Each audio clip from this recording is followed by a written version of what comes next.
Emergency इस्तेमाल के लिए दोनों वैक्सीन को मंजूरी मिल गई है। सीरम और भारत बायोटेक की वैक्सीन को मंजूरी दी गई और आपको बता दें इस नए साल दोनों वैक्सीन को मंजूरी दी गई है। तो कोविशील्ड और कोवैक्सीन दोनों को सुरक्षित पाया गया, दोनों के ट्रायल पूरे हो चुके हैं और इसी के बाद इन्हें आपातस्थिति का इस्तेमाल के लिए मंजूरी दे दी गई है।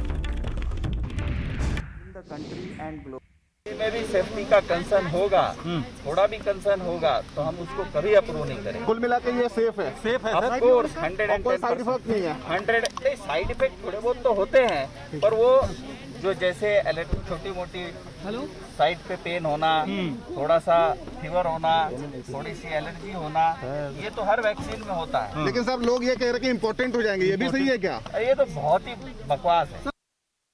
The virus seed strains.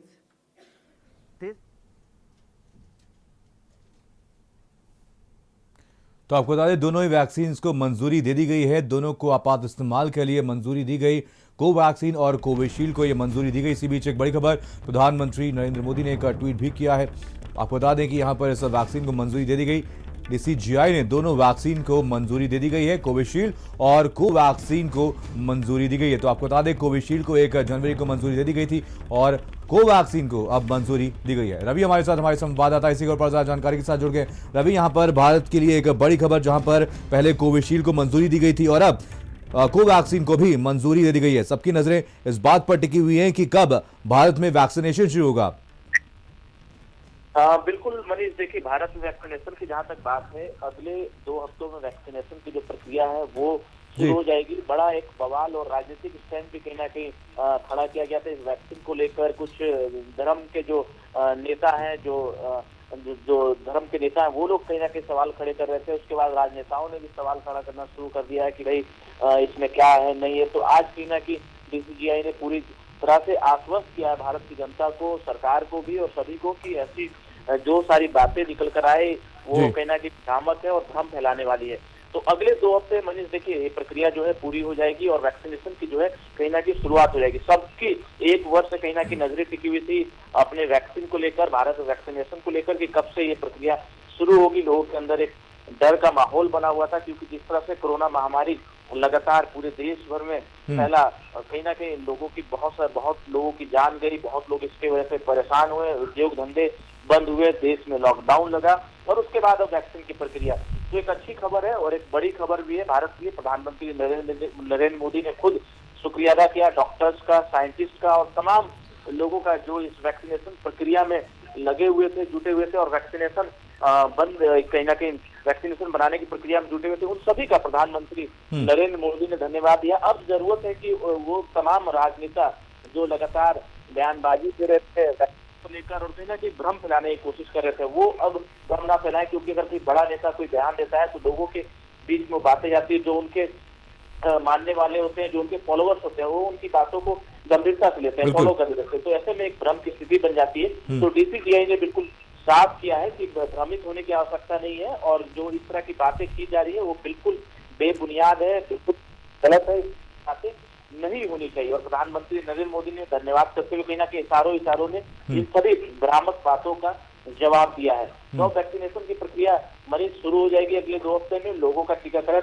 होना शुरू हो जाएगा और एक जो डर था वो कहीं ना कहीं कोरोना से डर समाप्त होगा और अब फिर से लोग नई जिंदगी, कहा जाए कि नई जिंदगी जीने को तैयार हो जाएंगे, क्योंकि डर का माहौल बना हुआ है। लोग चेहरे पे मास्क लगा कर निकलते हैं और एक उचित दूरी बनाना पड़ता है। और उद्योग धंधों में खासतौर पे काफी नुकसान हुआ, क्योंकि उद्योग धंधे मनीष देखिए लगातार बंद पड़े रहे, लॉकडाउन हो गया, तमाम उद्योग धंधे ठप हो गए। उसके बाद अब वैक्सीन आई तो एक अच्छी प्रक्रिया है, सबको स्वागत करना चाहिए और कहीं ना कहीं सहयोग भी करना चाहिए। अगर आप भ्रामक बातें फैलाते हैं तो लोगों के मन में डर फैलता है, शहरों में लोग तक जानकारियां पहुंच जाती है, कई बार गाँव में बैठे लोगों तक पूरी जानकारी नहीं पहुंच पाती है। तो ऐसे में अगर उनके बीच इस तरह की बातें जाएगी तो एक डर, एक भ्रम फैल जाता है, फिर लोग कहीं ना कहीं वैक्सीन से भी डरना शुरू हो जाएंगे। तो ऐसे लोगों को चाहिए बातें बताएं और जो सही जानकारी है वो दें, गलत बातें ना बताएं। तो इन सभी प्रक्रियाओं को अगर देखा जाए मनीष तो काफी लंबा वक्त लगा और लंबे वक्त के बाद अब सबकी जो इंतजार थी और सबकी नजरें टिकी हुई थी बिल्कुल। वो तो आपसे जानना चाहेंगे, क्या सरकार की तरफ से कोई नोटिफिकेशन दिया गया है, क्या कुछ तैयारी है सरकार की, कैसे देश भर में वैक्सीनेशन शुरू होगा, और क्या ये मुफ्त में लगाया जाएगा टीका या फिर इसके लिए कोई चार्ज करना पड़ेगा जनता को? देखिए, जहां तक वैक्सीन के चार्ज की बात है, कल खुद केंद्रीय मंत्री स्वास्थ्य मंत्री डॉक्टर हर्षवर्धन ने साफ किया था कि ये जो प्रक्रिया अभी पहले जो कोरोना वॉरियर्स हैं और जो कोरोना वॉरियर्स है, जो कोरोना योद्धा है, उन्हें कहीं ना कहीं मुफ्त में लगाया जाएगा। उसके बाद तमाम राज्यों में जो लोग रह रहे हैं उन तक ये वैक्सीन पहुंचाई जाएगी।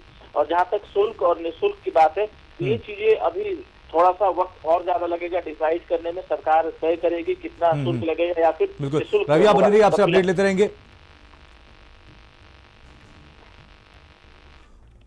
तो आपको बता दें, प्रधानमंत्री नरेंद्र मोदी ने एक ट्वीट करते हुए कहा है कि देश के नागरिकों के लिए गर्व की बात है कि जिन दोनों वैक्सीन के इमरजेंसी इस्तेमाल को मंजूरी दी गई है, उनका निर्माण भारत में ही हुआ है। और ये दिखाता है कि आत्मनिर्भर भारत बनाने की मुहिम में देश के वैज्ञानिक कितनी मेहनत से काम कर रहे हैं। हम डॉक्टर्स, मेडिकल स्टाफ, वैज्ञानिक, पुलिस, सफाई कर्मचारी और सभी कोविड योद्धाओं के शुक्रगुजार हैं। कोविड योद्धाओं ने बेहद ही मुश्किल हालात में शानदार काम किया है। लोगों की जान बचाने के लिए हम हमेशा उनके कर्जदार रहेंगे। तो प्रधानमंत्री नरेंद्र मोदी ने यह ट्वीट किया और सभी को शुभकामनाएं दी हैं और उनकी तरफ से कहा गया है कि आत्मनिर्भर भारत की तरफ ये एक बड़ा कदम है। और वहीं बीएसपी प्रमुख मायावती ने भी ट्वीट किया। कोरोना वैक्सीन को लेकर के बीएसपी सुप्रीमो मायावती ने ट्वीट किया है। अतिघातक कोरोना वायरस महामारी को लेकर के आज स्वदेशी वैक्सीन टीके का स्वागत और वैज्ञानिकों को बहुत बहुत बधाई। साथ ही केंद्र सरकार से विशेष अनुरोध भी है कि देश में सभी स्वास्थ्य कर्मियों के साथ साथ सर्व समाज के अति गरीबों को भी इस टीके की मुफ्त व्यवस्था की जाए तो ये उचित होगा।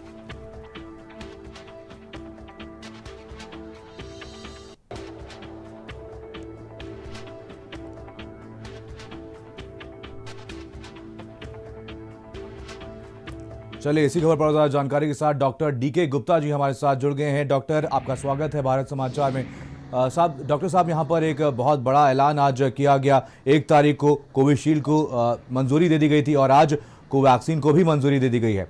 कितना बड़ा कदम भारत के लिए आप मानते हैं, और आने वाले दिनों में इन वैक्सीन के आने के बाद क्या लगता है कि जो संक्रमण की दर है वो कम हो जाएगी? बिल्कुल, ये बहुत बड़ा कदम है सरकार का कि जो 2 वैक्सीन है उनमें एक इंडिजिनस वैक्सीन है, कोवैक्सीन के नाम से भारत बायोटेक द्वारा डेवलप करी गई है, जो अभी फेज 2 ट्रायल में थी। बट सेफ्टी और रिस्क रेशियो को वे करते हुए सरकार ने कदम उठाया है कि इसको अप्रूवल दिया जाए, क्योंकि इस समय नया स्ट्रेन आने वाला है और पेंडेमिक का ट्रांसमिशन रोकना है, अदरवाइज बहुत सारी जान माल की हमारे लिए हानि करेगा। और कोविशील्ड वैक्सीन ऑलरेडी यूके में डेवलप करी गई है, उसका इंडिया में भी ट्रायल चल रहा था और डिफरेंट कंट्रीज में और भी ट्रायल चल रहा था। उसके फेज 3 ट्रायल के रिजल्ट्स आ चुके थे, यूके में भी अप्रूवल मिल चुका है उसको इमरजेंसी। तो इसी बेस पे हमारे यहाँ भी अप्रूवल दे दिया गया कि चूंकि अभी जो हमें है ट्रांसमिशन को रोकना है, अगर ट्रांसमिशन को रोकने में कामयाब नहीं होंगे तो ये अगर कोई नया स्ट्रेन फैल गया पूरी कम्युनिटी में, सोसाइटी में, तो ये बहुत बड़ा, पता है हम सबको कि इसका ट्रांसमिशन रेट लगभग 70% हाई है, तो ये लोगों को बहुत ज्यादा क्षति कर सकता है। तो इन सब खतरों को देखते हुए, वैक्सीन की सेफ्टी और एफिकेसी को देखते हुए सरकार ने बैलेंस डिसीजन लिया है कि ये इन दोनों को अलाउ करके जल्द से जल्द मास वैक्सीनेशन प्रोग्राम को करना चाहिए, सो दैट हम लोगों की जो पॉपुलेशन है उसमें हार्ड इम्यूनिटी को हम डेवलप कर सकें। अभी तक जो देखा गया है, सीरो कन्वर्जन में 30% से लेकर 40, 50, 60% तक लोग इन्फेक्ट हो चुके हैं। तो इट मींस अगर हम वैक्सीनेशन को 30% लोगों को वैक्सीन लगा देते हैं तो चांसेस है कि हमारे पास बिल्कुल बिल्कुल। डॉक्टर गुप्ता, अगर यहाँ पर बात की जाए यूके की, अगर ब्रिटेन की हम अगर बात करें तो यहाँ पर एक नया स्ट्रेन सामने आया है जो भारत में भी लगातार धीरे धीरे फैलता हुआ नजर आ रहा है। आपको क्या लगता है जो नई वैक्सीन जिनको मंजूरी आज भारत में दी गई है वो इस स्ट्रेन पर कारगर होगी?